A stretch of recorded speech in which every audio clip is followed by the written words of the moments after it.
Hi guys, thanks for checking out my ad on Gumtree. I just wanted to give you a quick overview of the kind of things that you will be studying with me if you chose to come and take lessons. I get a lot of requests to give taster lessons or freebie lessons, and unfortunately that's not really possible. We all need to make a living, so this video is in lieu of all of that, and hopefully it will help you make a decision as far as that's concerned. Anyway, so I'm going to cover a lot of ground. I'm going to move fairly quickly because I'm going to be catering to lots of different levels. But let's assume that you have not really played drums before and you wanted to really get started with how to play beats and all that good stuff.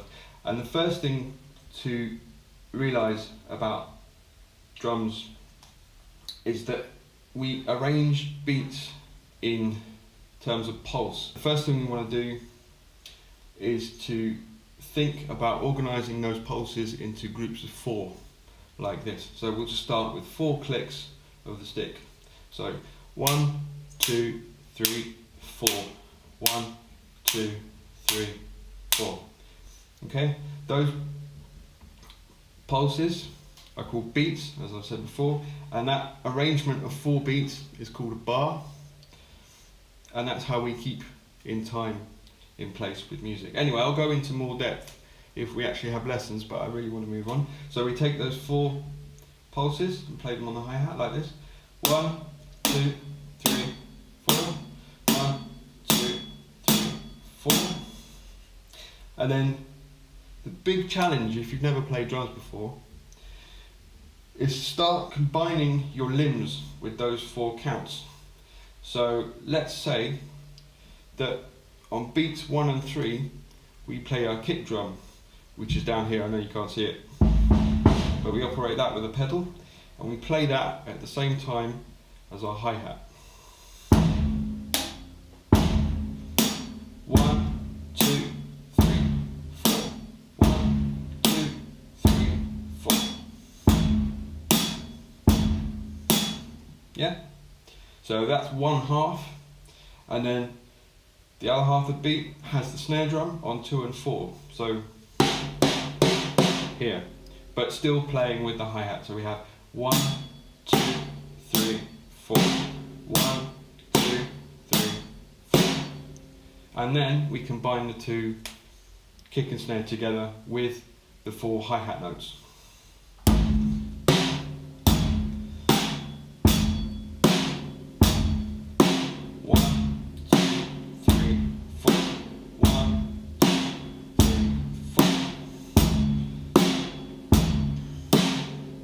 Right, these 4 notes, when we think in terms of rhythm, are called quarter notes because there are 4 of them to the bar. The next logical step is to subdivide up like fractions and double the amount of notes in the bar on the hi-hat, so we have 8 notes.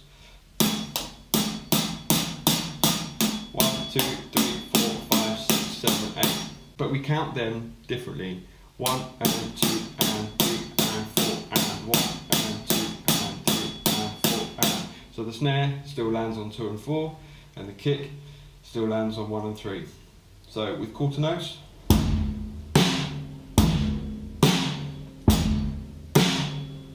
eight notes.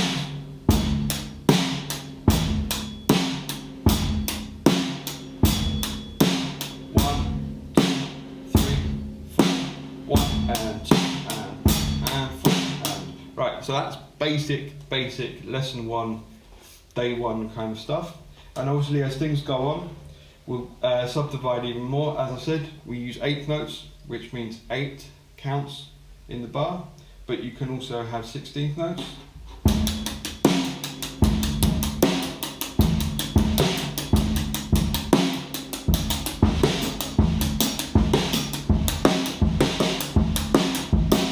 Yeah, and we'll spend a lot of time working on simple counting. Counting is everything. If you can count things, then you'll never lose track of what you're playing. What I find with a lot of students is they can play a lot of ideas, but they don't necessarily know where they are in the bar, so they get lost very easily. Let's imagine that we were to move on a couple of weeks. We're not necessarily advanced, but just covering a different area. So rather than thinking in terms of 4, we want to think in terms of 3s or triplets. So we take our quarter note and divide it into 3. 1, 2, 3, 4. 1 triplet, 2 triplet, 3 triplet, 4 triplet, 1 triplet, 2 triplet, 3 triplet, 4 triplet. And then we play those notes on the hi-hat. 1 triplet, 2 triplet, 3 triplet, 4 triplet. And put the kick and snare back on 1 and 3 and 2 and 4.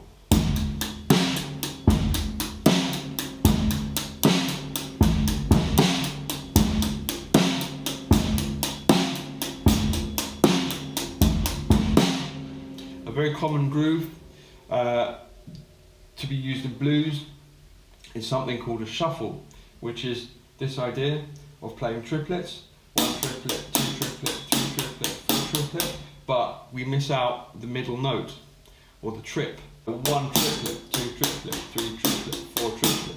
So we have 1, let 2, let 3, let 4, let 1. Kick and snare on 1 and 3 and 2 and 4 again, with just the hi-hat pattern changed.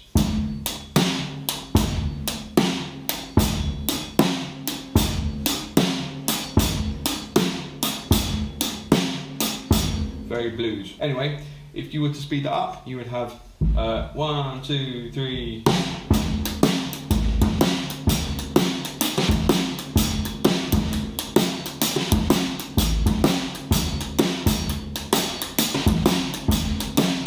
Yeah, so it's got a nice swing, nice feel to it. A couple more things. If we were to move on a few more weeks, we'd start thinking in terms of phrasing and how to structure certain things. So we move out of the textbook 1 and 3, 2 and 4. So we start thinking in terms of displacement. So if we have a snare on 2 and 4 and kick on 1 and 3,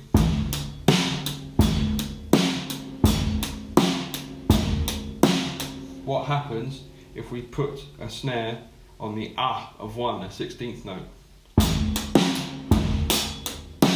1, 2 and 3 and 4 and 1, 2 and 3 and 4 and 1, 2 and 3 and 4 and 1, 2, 3, 1, 2, 3, 1, 2, 3.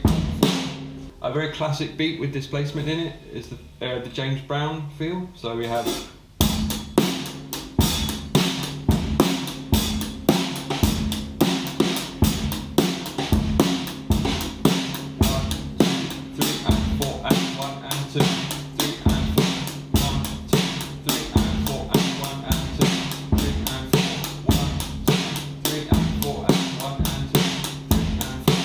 like that, a bit faster.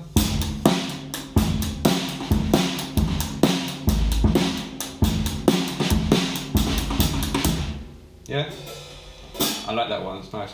But it's quite tricky to get your head around if you've never used displacement before. What else do we cover? So, using odd note groupings. This is quite advanced stuff now. I'm moving to kind of people who've been maybe playing a little bit and want to push things.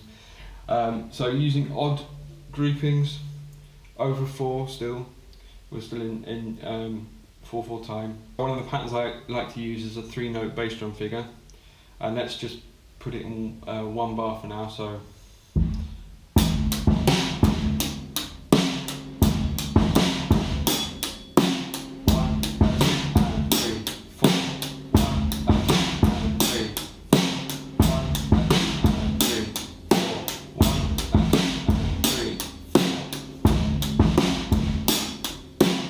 yeah, very hip hop. A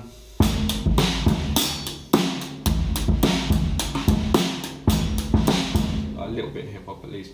You can take this idea, this 3-note grouping, and keep it looping. So it would be a polymeter That means a rhythm expressed over many bars, basically. So you have something like this.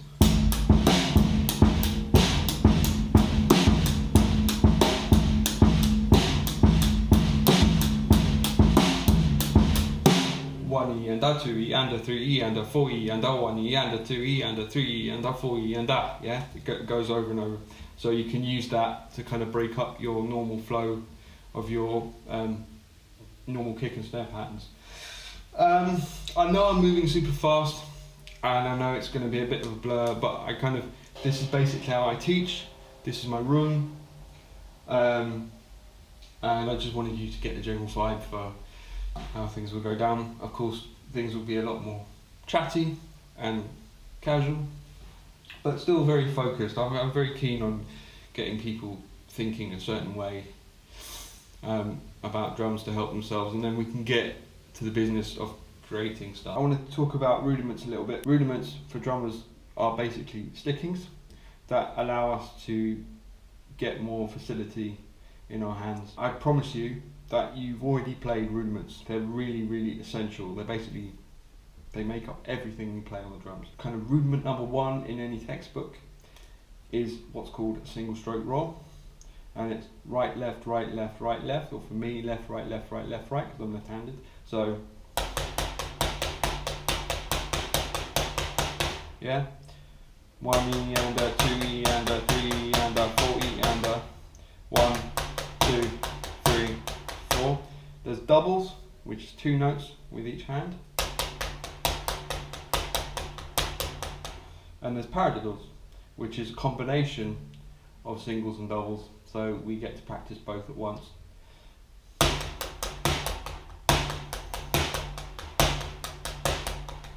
It also swaps hands. Paradiddle, paradiddle. Yeah, that's all fine. What's really fun is turning those rudiments into grooves. Nice thing to do is to take your singles and put them on the hi-hat and snare like this, and then play grooves. Bringing your snare hand down, play backbeat.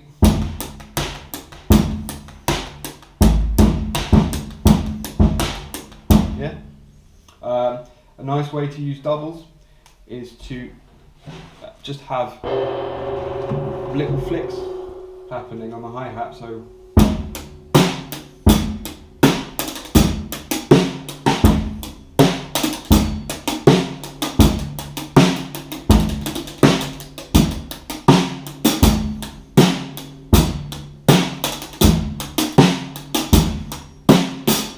and then you play a paradiddle.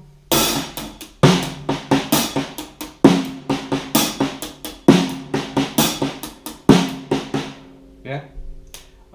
Accent on 1 and 3, 2 and 4. And then you improvise with kick drum patterns.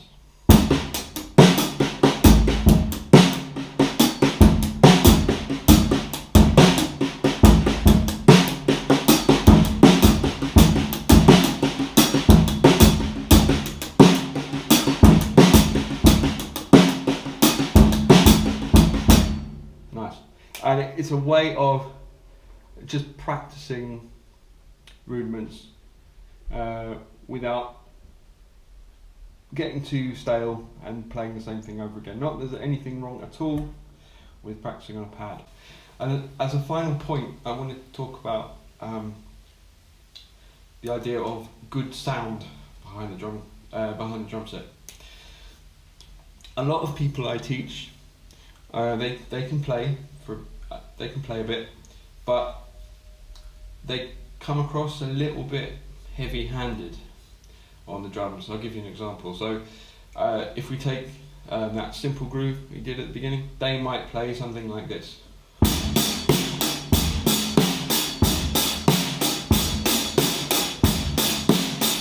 Yeah, I would play something like this.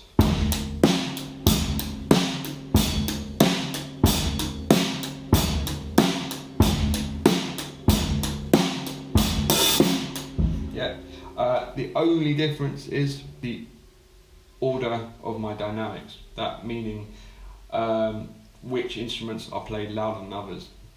Someone who hasn't been playing too long might really lay into the hi-hat because that's their strongest hand typically. So you have this kind of hammer on an anvil type thing, which is totally cool, and sometimes it's what's needed. But they also combine it with a not very loud snare drum, so you get this as opposed to that, and the same with the kick drum, so it's quite quiet as opposed to quite punchy.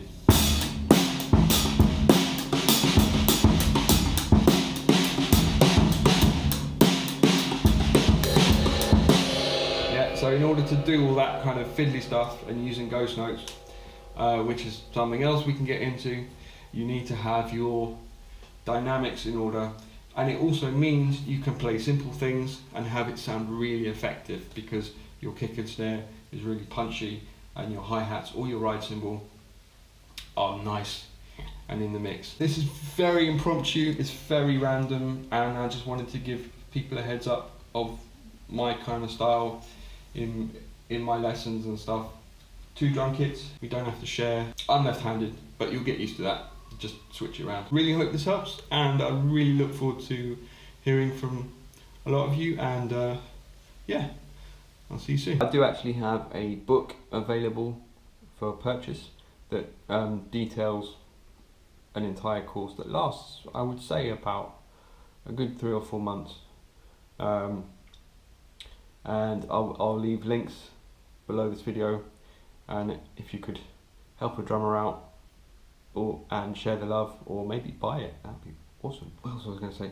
And yeah, the other thing which is difficult when you're just talking to a camera to point out is that a lot of my teaching is revolved around music and listening, so there'll be plenty of that, and there'll be plenty of studying different drum parts and your favourite songs and learning those songs, and ultimately, hopefully, getting you playing in a band situation, because let's face it, most of us have that as a priority. Alright guys, cheers, thank you so much for watching this video, and hope to see you soon. I think I've said that already, but never mind.